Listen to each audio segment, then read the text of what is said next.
And there we go. So what I'll do is I'll just basically say cut in a sec. This helps me with editing. And then I'll do a little intro to you and we'll go from there. So, okay. And cut. So today, I am really honoured to introduce my first interview with Becky Edwins, who is one of the premier female players in the UK pétanque market.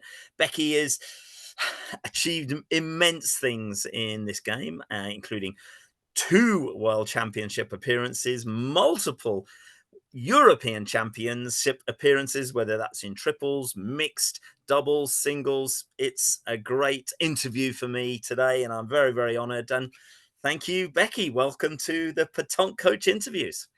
Thank you very much. Good to be here. Can't hear you. Hang on. Right. For some reason, my phone clicked on. I'll do that intro again. Have another go. Start again. Okay. Hello, everyone, and welcome to another Petanque Coach interview. Today, I'm honoured to have Becky Edwins, who is one of the premier female players in the UK Petanque and Boules game. And Becky is a veteran of multiple world championships, European championships in singles, in doubles, in mixed, in triples. And it's a great honour to be having a chat with Becky today. So thank you for joining us, Becky. No problem. Good to be here. Well, we're going to start this little conversation with me basically finding out a little bit more about you, because although I've always known you and known of you, I haven't actually played you that many times. And I think that's the interesting way that the game has evolved with the male and the female game. And we only really played each other at Worthing. And that was my introduction to you as an opponent, and I can't quite remember who won, but it was a very good game, and you formidable opponent with Tim and your other team member. It was a great introduction to you as a player and to get to know you a little bit more. And obviously we've chatted a little bit since then. But Becky, tell me about where it all started for you and how you've got to this particular position. Okay, so I mean, I've been playing 12 years now, so it feels like a long time, but it's not actually a long time in the grand scheme of pétanque. People play for many years, so I'm just starting out, I hope. Always looking to get better, as I'm sure you know. So I was introduced to the game by my husband, actually. So he played when he was younger, and his parents played, and they were making a new team at their club and said, do I fancy it? And I thought, yeah, I'll give that a go. I'm quite a sporty person anyway. Originally I started as a PE teacher, so I'm pretty good. Hand-eye coordination has always been my thing. So I went along, tried, won my first game, and the rest is history, really. I sort of fell in love with it. So I played for a couple of seasons in a sort of lower down Kent league. Didn't really go out much on Sundays and things like that, and then was brave enough to be coaxed out for a couple of Sundays where I got thoroughly beaten regularly for quite a long time, and then all of a sudden I started to beat some people, and I thought, actually, this is the way forward. I'm going to keep doing this. And I enjoyed it. Going out all day Sunday and playing was a really different vibe to playing on a Wednesday night in our Kent League. I moved up to our other team in the first division, and the braver I've got, the more successful I've been. Really, it's been about putting myself out there and giving it a go. Really.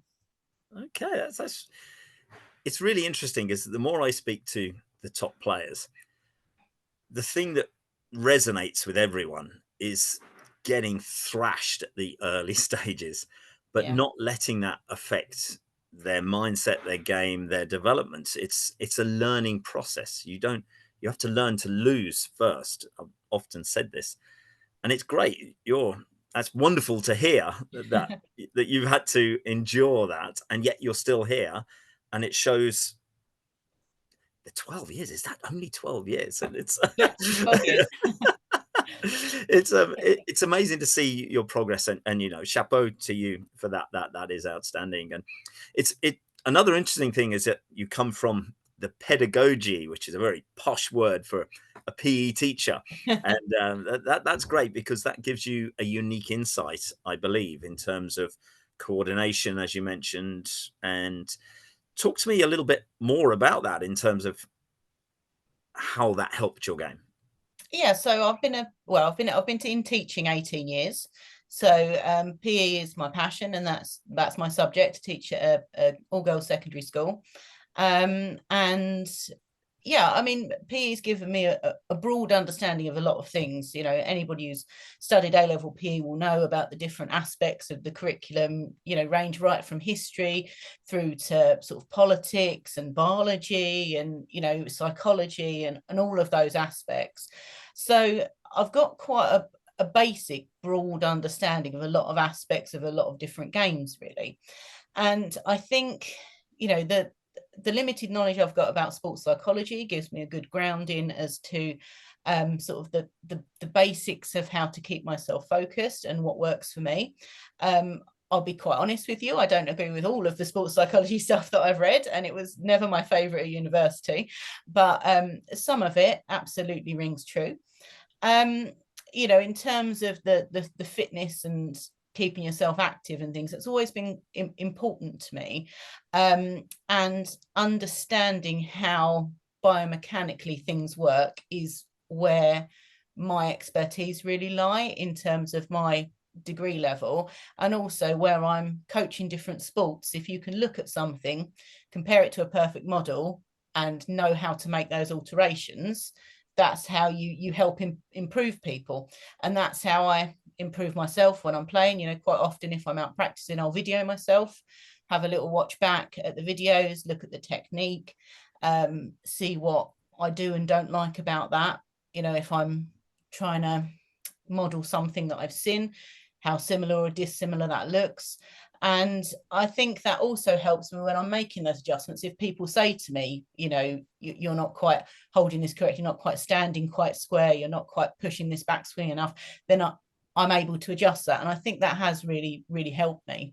I think it is something that a lot of people have. It's not unique to me, but yeah, the being immersed in physical education every day, as part of my job, sort of has felt natural moving into the pétanque scene, really. It's quite a unique insight into sport that allows you to then niche down into the game, which is quite clearly impacted your game. And with video recording, back in the day, I used to think I was the only fool who was recording himself and watching it over and over again in slow motion. What am I doing? How am I doing that? But obviously, it's not just me. So that's great. Definitely not just you. Interesting. Sports psychology is something that it's not discussed that much in terms of having a really good understanding. In terms of pétanque, what would you say? What would, if you were talking to someone who was brand new to the game or who's been playing a little bit of time but hasn't really thought about the mindset and the whole application, what tips would you give for that?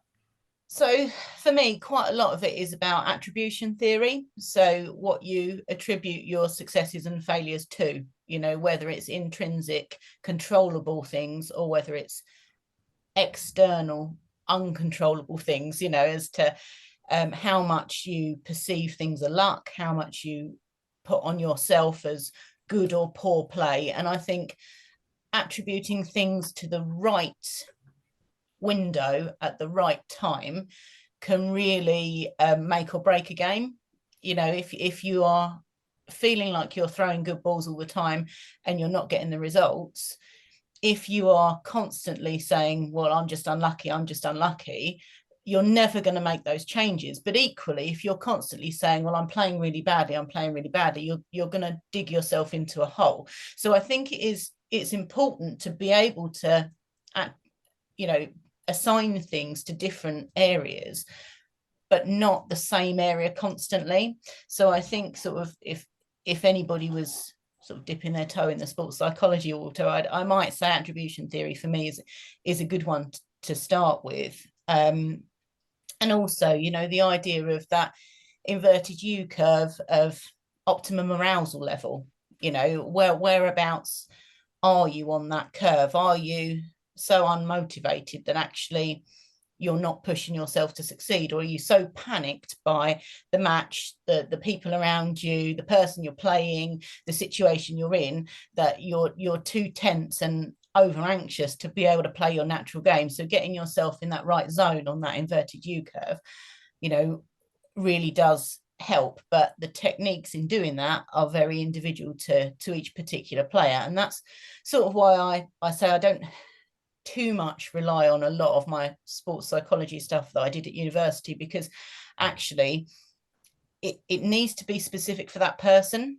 And I've found in a previous life, when I played a bit of football when I was younger, that was my sport before this, and they get in a sports psychologist, for the team, actually that's not had the impact that I think they desired, because a team having access to something is not the same as an individual getting exactly what they want from someone. So I think whilst a little bit of understanding absolutely is critical, I don't think that a mass approach to sports psychology is helpful for anybody, really. No, because it's a broad brush that individual players within a big cohesive team like a soccer team, there could be 11 different personalities who all need different things, and Absolutely. totally agree with you. It's interesting. Yesterday I played in 2 different tournaments, won one, lost one in the final, but a slightly different element to what you've just mentioned was where 2 people who are great friends struggle to play against each other. Yeah. And that's almost a role reversal. And I'm very much of the mindset that you have to want to win. That the desire to crush the opponent really needs to be there, because otherwise, as you say, you get the great big book of excuses and you go, hang on, chapter 36. Yeah, it was the weather. Oh, bad bounce. Hang on. No, where's chapter 42? And you're looking for what you consider tangible reasons, but are not necessarily. They're just because you're constantly throwing the wrong ball and looking for something external to apply an excuse Yeah. to. So, That's it. no, look, it's really interesting. I mean, I could talk sports psychology for forever.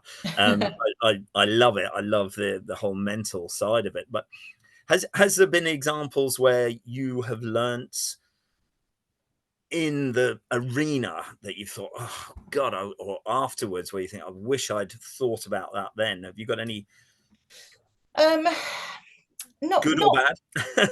not massively. I learned pretty early on, once I'd been to a couple of large competitions, about taking my time when I need to. Because I think when I started, I had a real tendency to rush my second ball.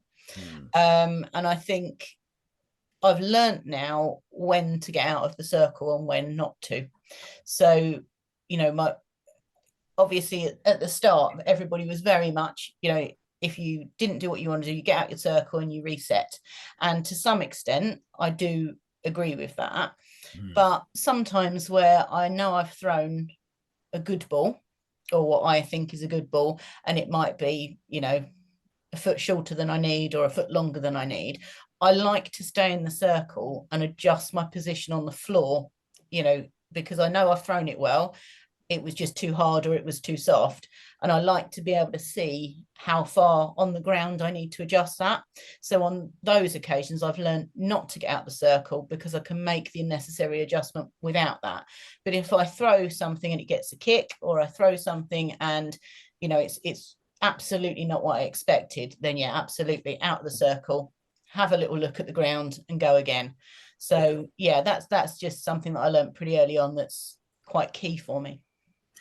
I found myself this weekend playing that underneath the gravel can be nightmares you never thought existed because you Yeah. can't move the gravel, and you can throw a ball and it suddenly hits a big old rock and kicks off like mad, and you wouldn't know but literally going out of the circle allows you to see that and then readjust if you need to. So it's a really, really good point. And so obviously you've developed your ability, you've developed your skills, you've developed your brain, your passion has grown incrementally. Have you had conflicting advice or lots of tips from loads of people, or have you, because obviously you play with Sarah, you play with Hannah, you play with Tim, your husband, and you've obviously had in Kent lots of good, I'm sure, mentors, but has there been anyone in particular or group of people that have helped you to move up? So when I first started and joined what was the second team of our club, there were a couple of guys there, Jez and Ron, who helped me learn how to play really, and Ron in particular, Ron James, unfortunately died a few weeks ago, but he was instrumental in me being able to start pointing and to be able to have the confidence to change from a roll to a semi lob to a full lob, which is my preferred pointing method at the moment.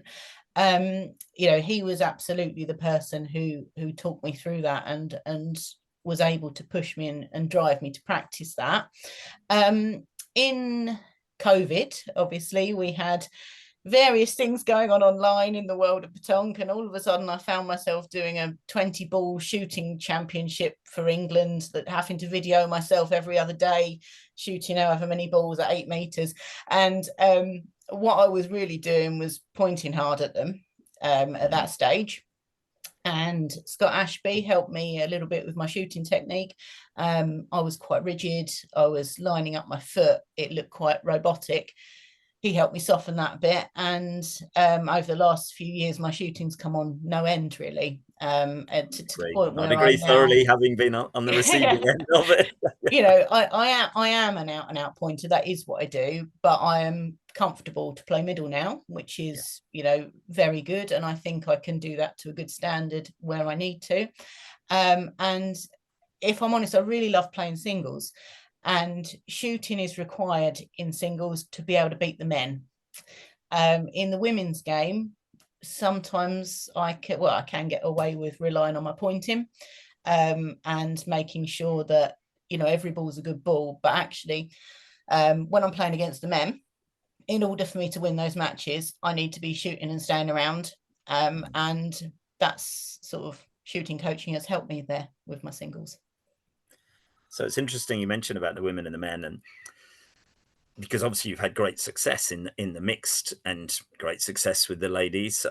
There's no doubt about that. But what since this segregation of the two sexes, have you found that that's helped your game, hindered your game, helped the game overall? What's your thoughts on that? So I didn't play in any national stuff before there was, before it was men's and women's. So I've not really got a lot to compare with there.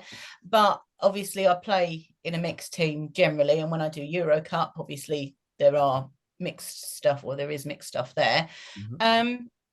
It's, I don't really know. It's different, sometimes when I play with some men, it's quite attacking, but then when I play with Sarah, we play an attacking game as well, so that's no different.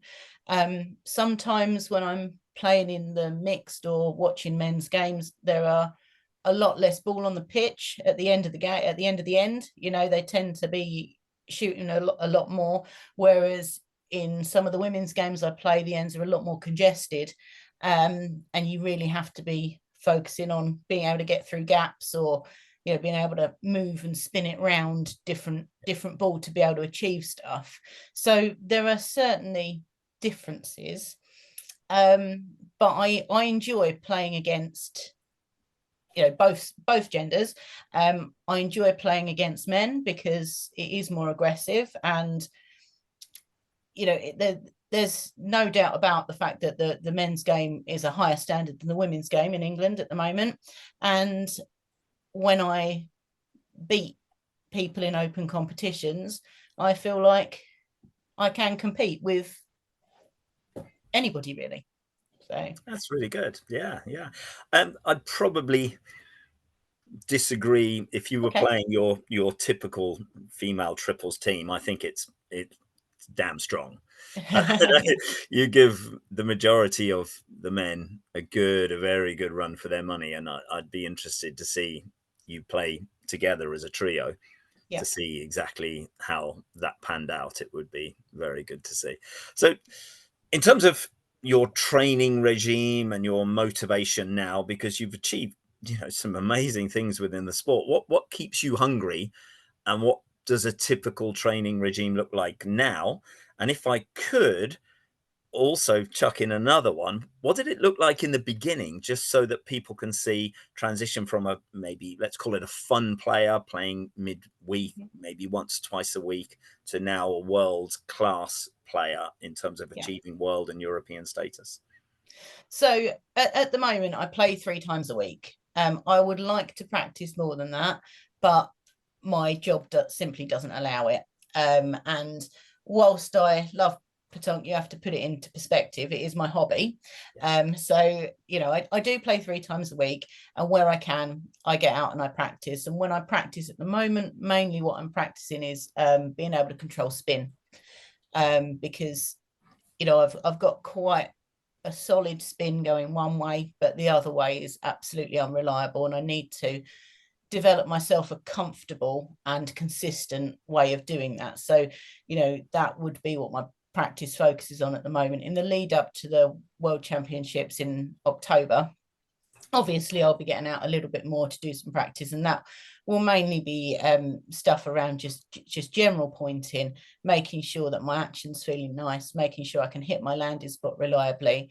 I've played on the pitches before that I am going to be playing on at the World Championships, so I know that they do take a high lob like I like, but actually the semi lob was quite effective, so I'll need to just make sure that that's looking quite consistent as well, because if one thing's not working, I've got to switch to the other. When I first started playing, I didn't really do a lot of practice, but the small bits I did do was all about my landing spot. If you hit your landing spot every time, then you're on to a winner, because you just need to decide on the height, really, essentially, or how much you push it. If you've picked a flat bit of ground and you're landing on the flat bit of ground, that's most of the work done for you. So yeah, I would say any pointers that are starting out, that is the thing to focus on. Draw yourself a circle. Can you land the ball in that circle, and then roll to the cosh that you've put out, and move the circle around, and can you still land in it, and can you still get within a reasonable distance of that cosh? I think it's great not only for picking landing spots, but consistency of shot, to be able Yeah. to throw, as you mentioned, from the circle to a certain spot with the same arc to go the same distance each time. If you can nail that, you nail almost 90% of the actual shot itself. So, quick question for you about the spin. Okay. One thing I see, and I don't know if I know this doesn't apply to you, but a prevalence in the female game in the UK, which I haven't ever seen abroad, is this habit of releasing the ball like this. So it puts the Okay. top spin and side spin on the ball, and the ball goes off. I'm guessing you have a slight problem with it going this way, because it's almost easier to let go of it this way. But have you seen that? Do you agree with me? Am I correct in my assumption for you? To be honest, I haven't really noticed other players too much. I mean, I play with well, this year I'm playing with Sarah, Ella, and Alex, Yes. and they, especially Sarah and Ella have got really, really straight releases, and Alex, is when she's shooting, has an amazingly straight release. So I haven't noticed it a lot in my team, but some of the ladies certainly do have a natural right-handed slant, so whichever way that goes, that way, Yeah. right to left, isn't it? So whereas mine is left to right, my natural. If I had to pick a natural spin, that's the one I find easiest. So yeah, I guess some people I have noticed that their balls do move in that way, but I must admit I haven't focused too much on their release to be able to look at that. That's Sorry. no, it's an observation of mine that I see a lot, and it's something where I've tried to eradicate it in certain players, and they find it very, very difficult to. It's a muscle memory thing, which you'll know all Yeah. about. And once something is ingrained, when you've got the brain and the body with everything firing together with the neurons, trying to relearn that process, it's tough. They think there's just one little hack of, oh, if I just hold it this way, it'll change everything. No, it's about dedication and work. And so long term goals for you. Obviously, got the Worlds coming up. Where are they this year? I don't know. So we're in France In at the same France. place the Euro Cup was Oh, last year. right. So yeah, it's beautiful. It's a massive boulodrome. It's a wonderful facility. Loads of pitches inside, loads of pitches outside. You know, I've never seen anything like it. So when I arrived for Euro Cup last year, I was really very impressed. So I'm looking forward to going there again. And obviously the home crowd will be there. So, you know, that will be nice and eventful, I'm sure. You know, when I played in Spain, the Spanish certainly are quite vocal when we're playing their team. So I imagine it will be the same with the French. So yeah, it will be good. The passion is the respect is very good, but the Yeah. passion at certain stages can bubble over incredibly. So, long term goals for maybe that competition and future development for you. Well, obviously, you know, our first goal in any competition is to make the main. You know, I have been and missed out on the main at the last two World Championships. The first one that I went to, no, hang on, let me just think. Yeah, no, I've missed out on both World Championships. Yeah. At the first Europeans I went to, we won the Nations Cup, which is second prize really for us. You know, we want to get into that main, but if we don't, let's do the best we can otherwise.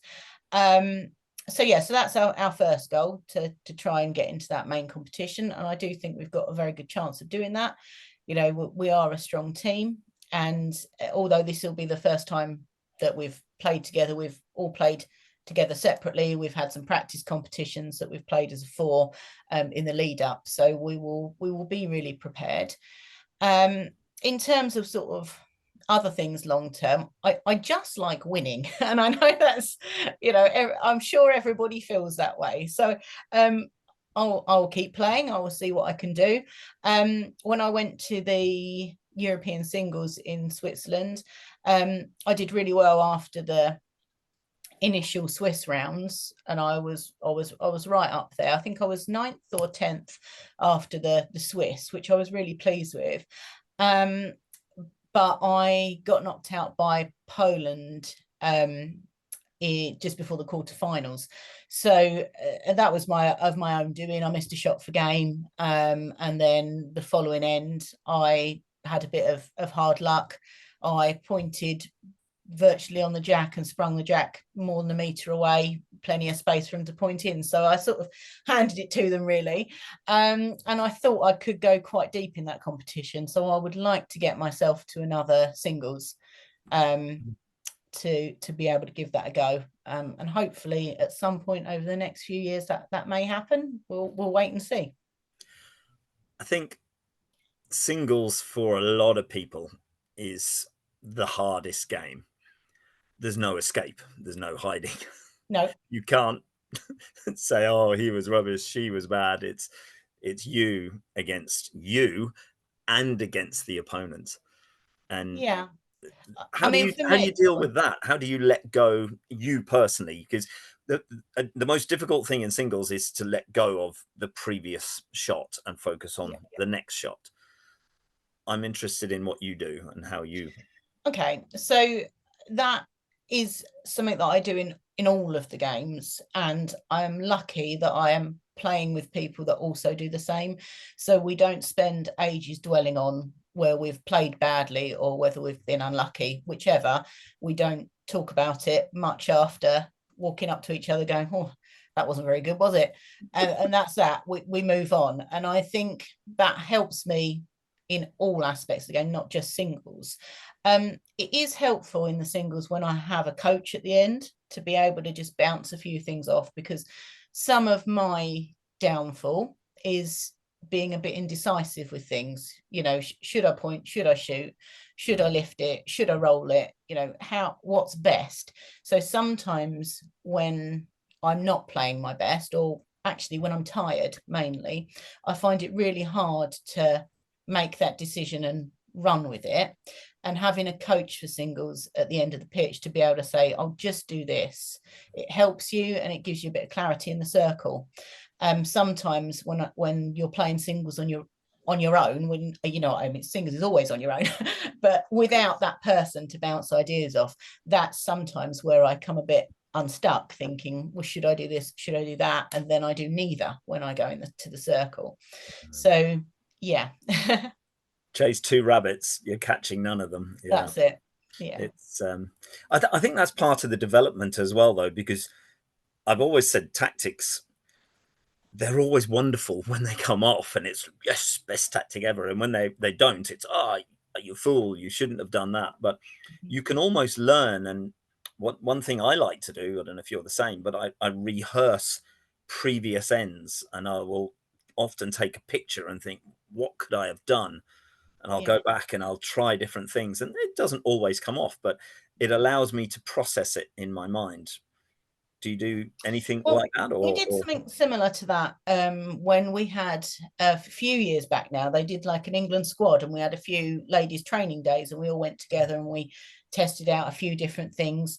And when Matt Blyton was running some of our sessions, actually, he brought some like task cards. We set up the balls like they were on the card, and then as a team of our three or our pairs or whatever had to decide what we'd do and then try and do it essentially.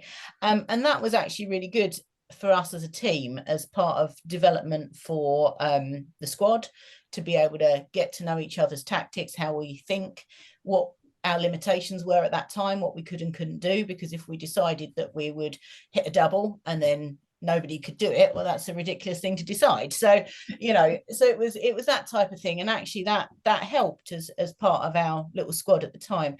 I mean, at the moment that squad system doesn't exist, so we haven't really had the opportunity to do that. But Sarah and I have played together for long enough now that we know each other's game pretty much inside out. I play Euro Cup with Alex, so we know each other pretty well. And Ella fitted really well into our group, into our triples team with Sarah and I, as a replacement for Hannah, who's not playing this year. yes. So yeah, I think, you know, I do that in sort of a different way. No, that's great. I mean, it's actually something I'm working on, a number of things that I can introduce and bring to people as added benefits in my grand plan for Petanque coach. But it's interesting you talked about teamwork, and it's wonderful to see a player who's played with the same player for a long time, because not only do you feel comfortable in each other's game, in my opinion, but you know strengths and weaknesses. And can you talk me through your thoughts on that? Yeah, I mean, a lot of it for us is trust. That, you know, I guess the part of teamwork is trust, in that if somebody does something that isn't quite right, another person will be able to cover for them. Or if we take a risk and it doesn't pay off, that nobody is angry about that, because we've decided and we've said, yeah, you can do that, and we crack on and do that. So yeah, so that trust is really important. And I think actually that the way we communicate with each other as part of that team is really important. Some might say that I'm known to be bossy, but you know, I think I'm just, you know, forthright. I'm headstrong, so we'll go for that.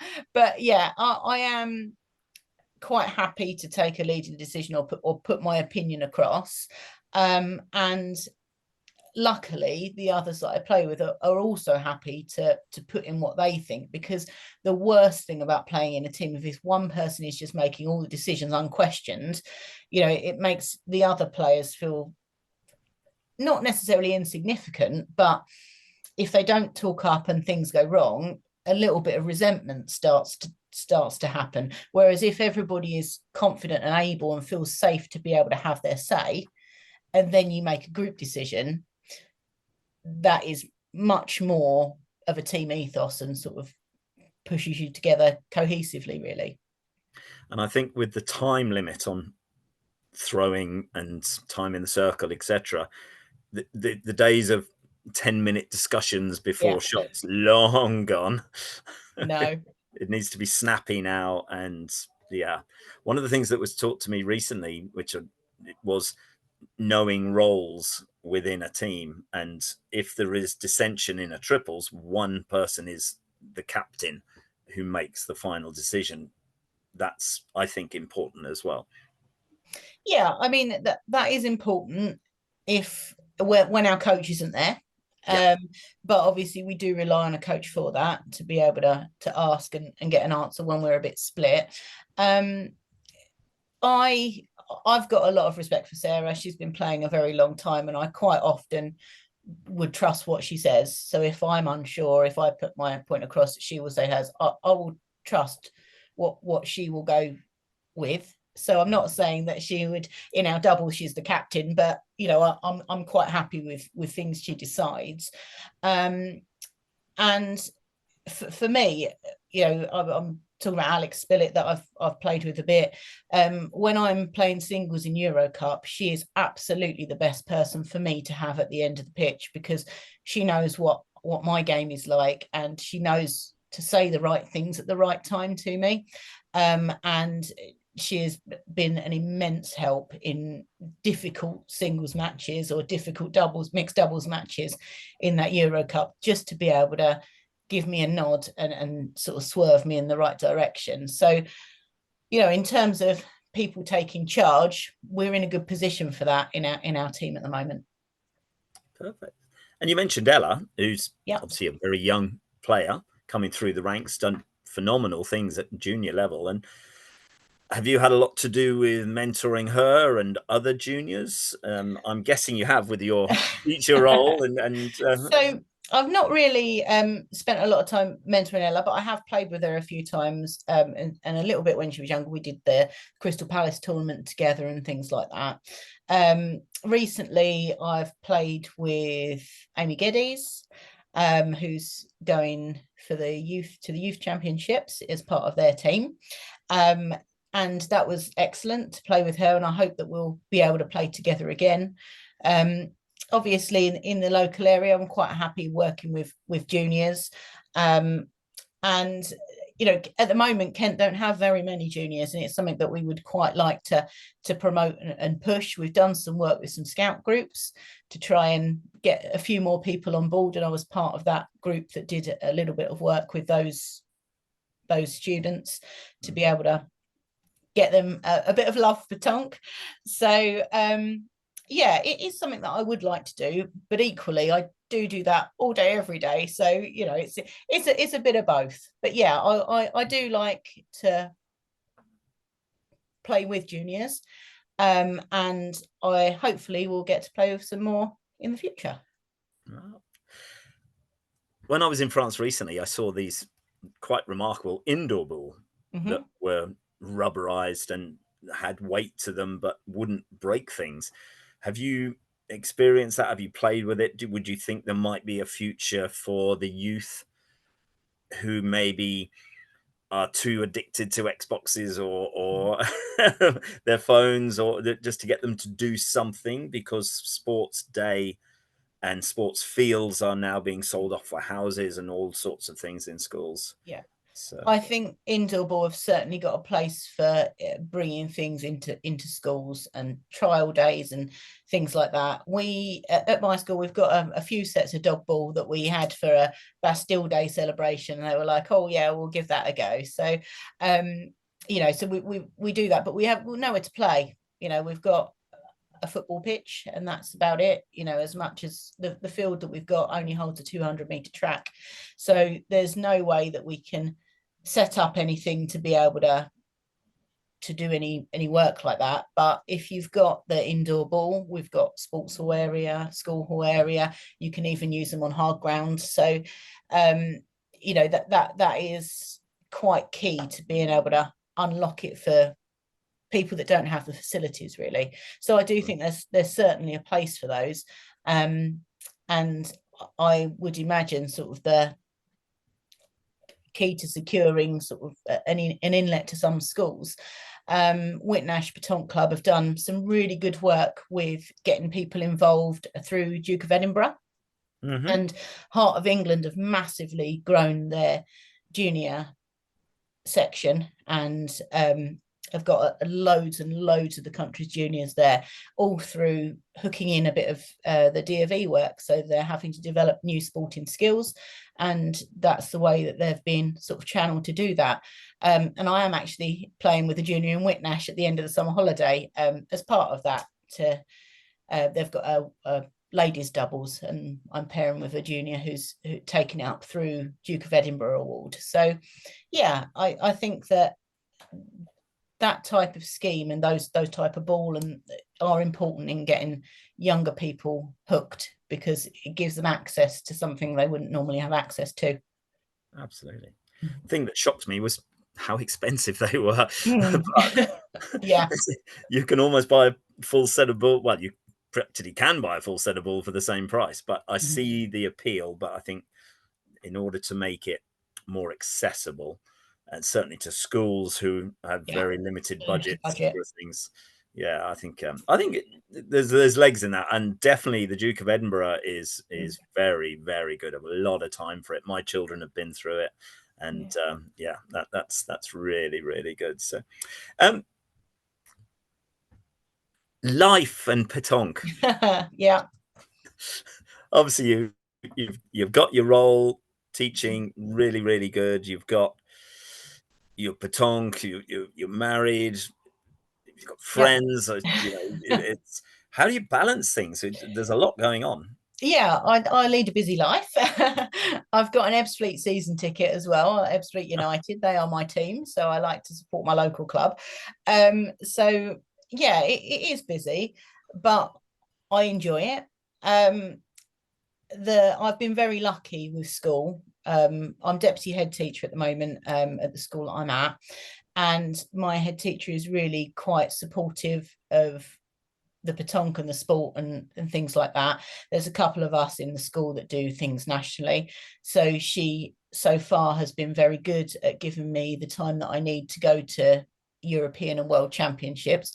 Obviously, I wouldn't ever ask for any other time to be able to do anything. So, you know, at the moment, I'm really jealous of people that can go and play abroad for the weekend, because I simply can't do that. You know, I can go out on the Friday, but you have to leave before the end of the competition on the Sunday, and it seems like, you know, not worth doing really. So you know, I do miss out on that aspect of it, but as I say, I'm really lucky that they're so supportive and will let me go to the big championships. Yeah, and I do juggle having a social life and the football that I go and watch, and having a husband and a house and all the other things. Yeah, it is challenging, but well, I do it because I love pétanque. Well, exactly. Sarah has a similar but different problem. She has young children and she has to juggle, and Yeah. so yeah, it isn't. It's easy for me. My kids are grown up, and so I can do what I want when I want. But it isn't. It's not the same for everyone. So, um, could you just a couple of quick sort of fire questions, if I Yeah. may, just to get your insights even more, because what you're saying is absolutely gold, and I'm sure people will put hopefully some really good comments, and maybe we can come back to those at another day. For if there's any questions they'd like to ask you in addition to what I'm asking, proudest moments or most memorable shots that sticks that you could rattle off to anyone as if you were there right now. So I'm not particularly good at remembering clear shots, and I knew that you'd ask me this, so I asked Alex at the weekend what she thought my best shot was, and she said to me, and I do recall at last year's Euro Cup finals against Nikki Scott in the singles, I was having a bit of a rough time of it with my pointing. It just wasn't happening for me, and so we decided that the best way to win was just to attack. I hit 3 shots in one end. The last last one an absolute perfect spot carry to win the match. So that sticks in my mind as a good shot. That's pretty damn impressive in singles. Yeah. And Nikki, as we know, very experienced, been playing longer than me, if that's possible. She beat me the year before, so I was out for revenge and things weren't going my Revenge. way. It's a great thing to cling on to, that I'm going to take you down, you haven't got me yet. So yeah, it's Nikki and Claire. Hopefully I'll be interviewing them both. It'll be a three-way interview in the near future. I'm trying to get calendars scheduled up, because that's going to be great. It's so favorite ball, make, model, what do you love? So at the moment, I'm playing with Boules, the ones with the left-handed and right-handed stripes. Mm-hmm. They are only the second set of ball I've ever owned. The ones I owned before that were bipole, obu bipole, and I really loved those. So I first year I played with a set of borrowed ball, then I bought my own, which were the obu bipole, and I played with them for 10 years, and the markings were starting to wear, and I thought I need to find another set before I can't play with these anymore. So I went for the Boules because they were the most similar in terms of spec that I could find. I know they're middle balls rather than pointers balls, but it worked for me having the bipole, and I thought I want the same, which they no longer make. So I've switched to these, and I love them. So I will stick with them again, I think. Brilliant. It's one of the questions that I get asked with amazing frequency.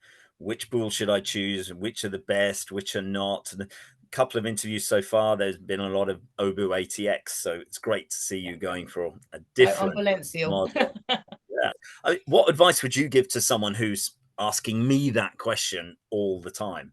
For me, I say pick up as many other people's ball and play with them 4 or 5 ends, just to play around and see how they feel for you. What would you say? Yeah, I would agree. I struck it lucky with my first set. I bought them because I like the pattern. That's the truth. But they were 772, and I've replicated that again in the new set. But I've been advised to try a slightly lighter set, see if they'll stop a bit quicker, see if it's slightly less tiring if I'm shooting over a long period. So I might, over the winter season, borrow somebody's at 690 to try and see if I like those. But I am also wary that the reaction off the ground that different balls get is very different. And I'm comfortable with what I have. So yeah, test them out. And before I went for my set that I bought, I tested a few different people's, not exactly the same model that I've got, but certainly the same make, just to see what it reacted to the ground like, really. Brilliant.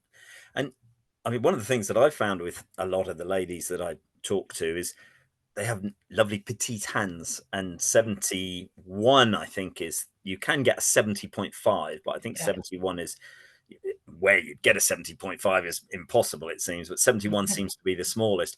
I actually think they should make them a little bit smaller, because it is in male and female, and certainly juniors and espoirs coming up, it seems to be a little gap in the market there.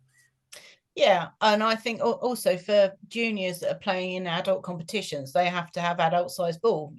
If they're playing in adult competition, they have to have 70.5, which seems really harsh for me. That if it's their size, if it's a junior size, because that's the size of their hands, that's the size they should be playing with. But I don't make the rules.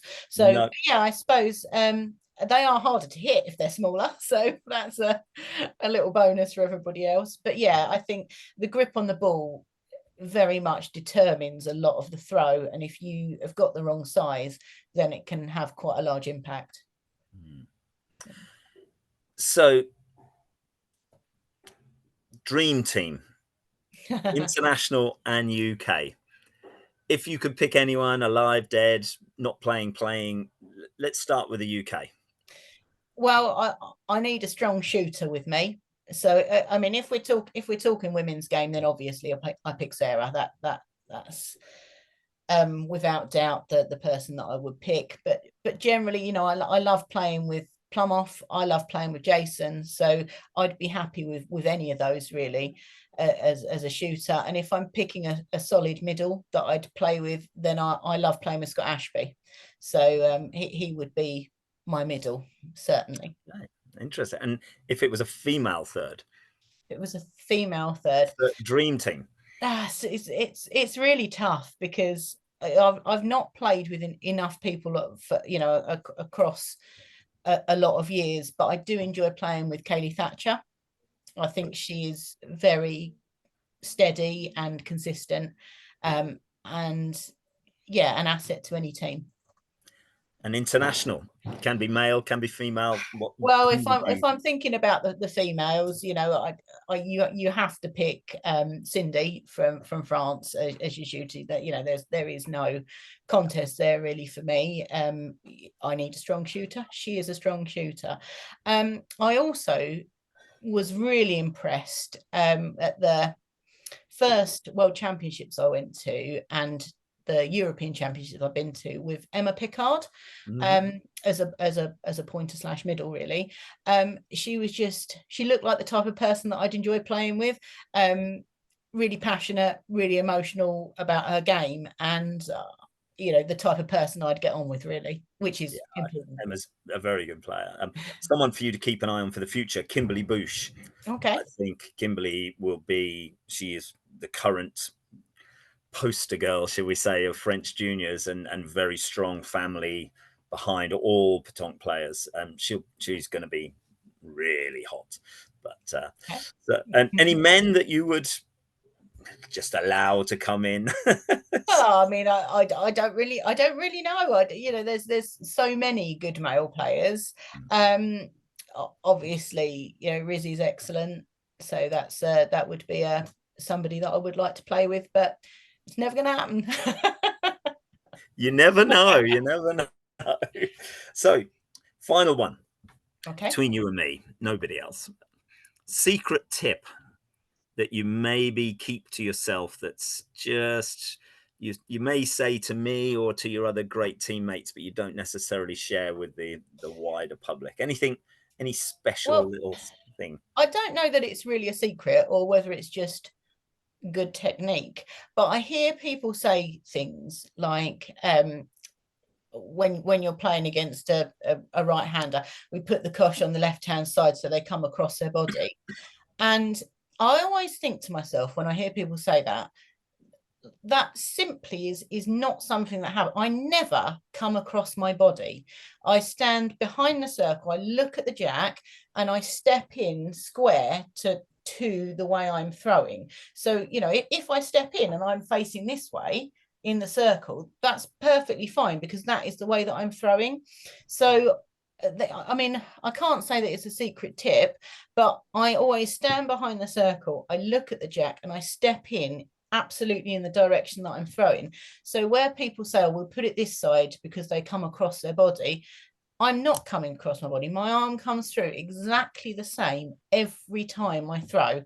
And that consistency in the sort of technique is the way you get the consistency with the results. So yeah, so if people are bothered about that and they think, oh, I need to come across my body here, get out and get back in. Yeah, no, I appreciate that. It's been an absolute pleasure, Becky. I really appreciate your time. Obviously, you're off now, so your time is to relax, rest, and recuperate from Yeah. a whole year of fighting the little demons is is coming to a. So I'm very respectful of that, and if hope I know people are going to love this because you've delivered some absolute gems, and I really appreciate that. So we'll see, and maybe we'll come back and do, because I got 48,000 other questions that I could go through with you, but I Okay. want to respect that. So let's chat, and I'll get this uploaded in the next day or two. But once again, thank you so much. Thank you very much. Cheers now. Bye bye.